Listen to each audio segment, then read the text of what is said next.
Now, this will be the formal presentation for about an hour and hour and a half, and then the Q&A by topic, and then open Q&A as I just discussed. The title of the presentation is Where Are We Now? In my experience so far in attempting to promote the ideas of the movement and the Venus Project, I find about 95% of the critics tend to ignore the current state of affairs.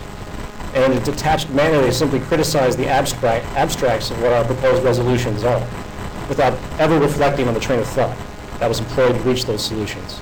So in response to this, I decided to simply focus on the information which will, at a minimum, at least further compound the dire need to get away from our current social practices, while also showing the logic that the Venus Project employs to arrive at the conclusions and ideas that they do.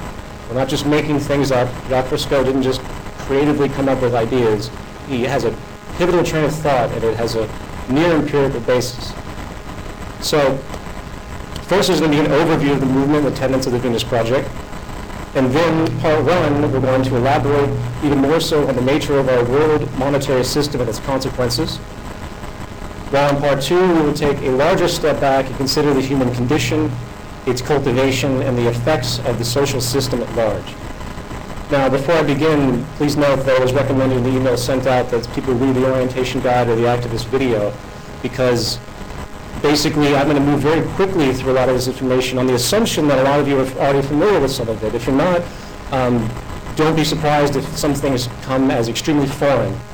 And as is in front of you, a lot of some people have done a great job of handing out some of the activist orientation guides, so you can look back and reference certain things. It's not a full treatise.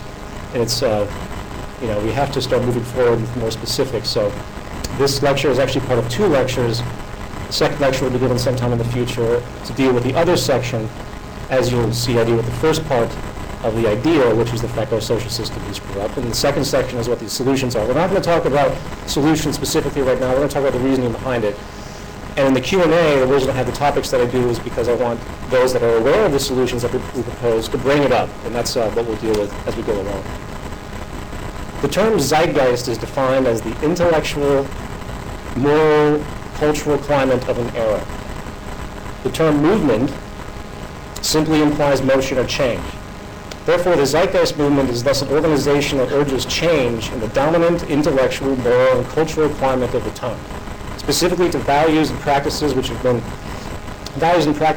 better serve the well-being of the whole of humanity, regardless of race, religion, creed, or any other form of contrived social status.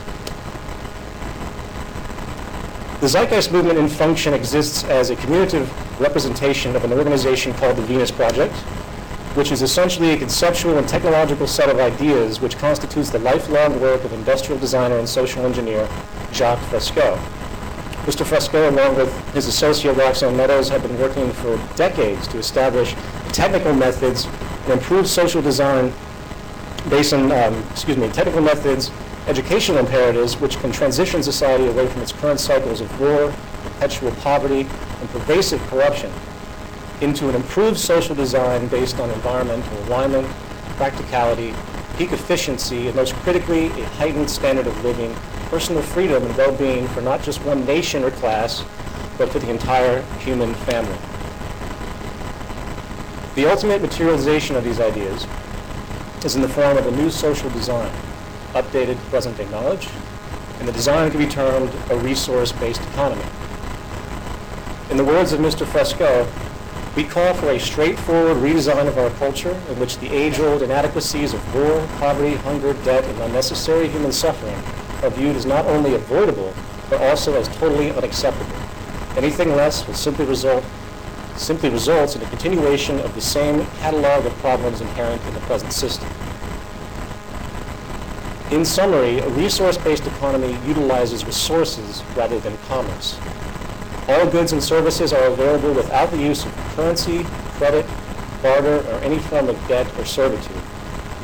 The aim of this new social design is to free humanity from the repetitive, mundane, and arbitrary occupational roles which hold no true relevance to social development, and while also encouraging a new incentive system that is focused on self-fulfillment, education, social awareness, and creativity, as opposed to the contrived, shallow, self-interested, corruption-generating goals of wealth, property, and power which are dominant today. The enabling foundation of this concept is the realization that through the intelligent management of the Earth's resources, along with the liberal application of modern technology and science, we have the ability to create a near global abundance on this planet and thus escape the detrimental consequences generated by the real and artificial scarcity and waste which is dominant today. This reality can provably create a high quality of life for the entire world population many, many times over. The Venus Project takes into account something which has been long lost in our modern financially driven world. The fundamental building blocks of society and the basic understandings required to maintain a person's emotional, intellectual, and physical well-being. All social systems, regardless of political philosophy, religious beliefs, or social customs, ultimately depend upon natural resources as the initial step towards social functionality. Concurrently, society itself is a culture machine. In other words, it is a natural occurrence, it's a natural consequence for a culture of a culture to support the values integral to the dominant institutions of that society, regardless of the benefit of those values. In other words, society reaps what it sows. If your society's foundation inherently supports self-interest, elitism, greed, and dishonesty, then no one should ever be surprised when certain members of society continuously fall into the extremity of murder, financial corruption, or indifferent selfish gain. In other words, society is not only a product of the sum of its members' values. Paradoxically, it's also a generator of them for each new generation. It should be no wonder that government perpetuates nationalistic and patriotic values. If they didn't, people might not support state agendas or their wars. It should be no wonder that the Catholic Church perpetuates the idea that humans are born into sin. Otherwise, people might not show up to be saved. And it should be no wonder every major city on this planet is cloaked with corporate advertising, working to force materialism and inadequacy. Why? Because otherwise, some people might just be happy with what they have and not contribute to the profit and perpetuation of a corporation or an economy. Regardless, when it comes to cultural influence, nothing can hold a candle to the vast psychological implications that have developed due to the system of monetary finance. Money, contrary to the attitudes of most of the world's population today, is not a natural resource, nor does it represent resources. In fact, by all standards of logic, money is only functionally relevant in society when natural resources and the mechanisms of creation are scarce. And thus, a system has emerged where people are given value for their skills in exchange for their servitude, which can thus be used as a medium of exchange for those supposed scarce resources.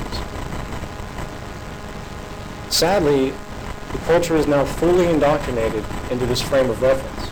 And like the rising sun, most cannot even consider any other possibility for social functionality. In fact, some have even redefined the relevance of money itself by being conditioned to think that money represents choice, that money somehow has something to do with democracy, and the greatest illusion that the monetary structure is a tool of liberty. Well, while money has indeed served a positive role overall in the course of our social evolution, adaptation and change and improvement is still unstoppable.